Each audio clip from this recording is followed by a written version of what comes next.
خدمه نعم رجل مشان.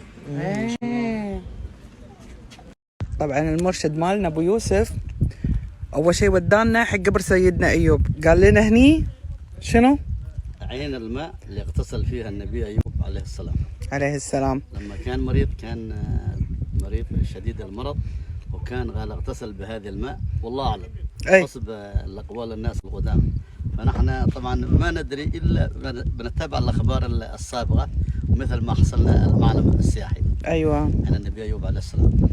هذا الماء طبعا في الوادي ما يقدر كل شخص انه يوصل لهذا المكان. اي بس انت بتودينا ان شاء الله. ان شاء الله. ما دام عندك الاستعداد الرياضي والاكسجين عندك طبيعي ان شاء الله تودينا. اوكي يلا نتوكل. توكلنا على الله.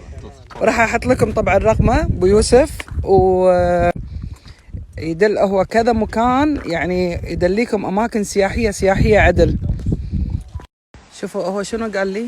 قال لي هو اساسا شفتوا هناك بيت سيدنا ايوب اللي مساكننا فيه ومكان المصلى، يعني بعده في هاويه، فيقول الشباب يقدرون ينزلون في، حاطين لهم سلم.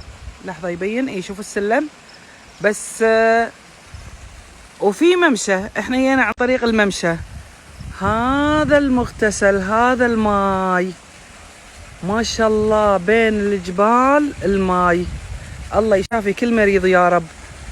يوسف اساسا الماء اللي كان اغتسل فيها النبي ايوب عليه السلام كان في الكهف داخل، فالحين عاملين له الجابيه هذه كنوع من الحوض اللي يمسك الماء، فالان صار مثلا نتيجه الامطار مع موسم الخريف يصير فايض الى يعمل شلال الى تحت. ايوه. اما بقيه المواسم خارج الامطار اذا ما شي امطار تكون هي الماء في الكهف داخل هي اللي اغتسل فيها النبي ايوب عليه السلام. يعني النبي ايوب اغتسل هنيك في الكهف داخل. شوفوا بس هم مسوي له كذي، يعني علشان بالرطوب بالخريف قلت ممطار وايد، فعشان كذي نازل الماي. هذا الماي الله يشفيكم ان شاء الله ويشفي كل مريض يا رب. حتى امتلأ هذا المكان. حتى امتلأ هذا المكان. هو الحين كشبه كهف.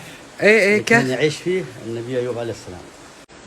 فالحين الماء نازله من الكهف الى عاملين لهم جابيه كسد، يعني حمايه الماء هذه. فطبعا الاوقات الثانيه الماء هذه تكون راكده هنا. على الموسم الخريف الحين كثره الامطار لا ينزل الى الوادي، ينزل تحت لتحت. فهو فعلا الموقع السياحي من الدرجه الاولى، وما حد يجي من هنا. ما يقدر يجي هنا الا الشخص اللي عنده اكسجين كافي. اكسجين كافي؟ ايش معنى؟ ما شاء الله رياضي. ايوه مثل انتي. اي ان شاء الله.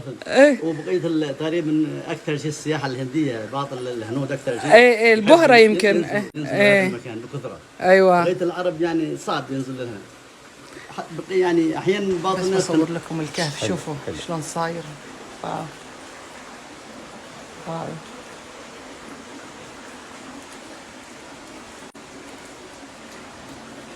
وهذا الماي اعرفكم ربعنا، مو تجون على بالكم حمام سباحه تنطون، هذا ماي بركه.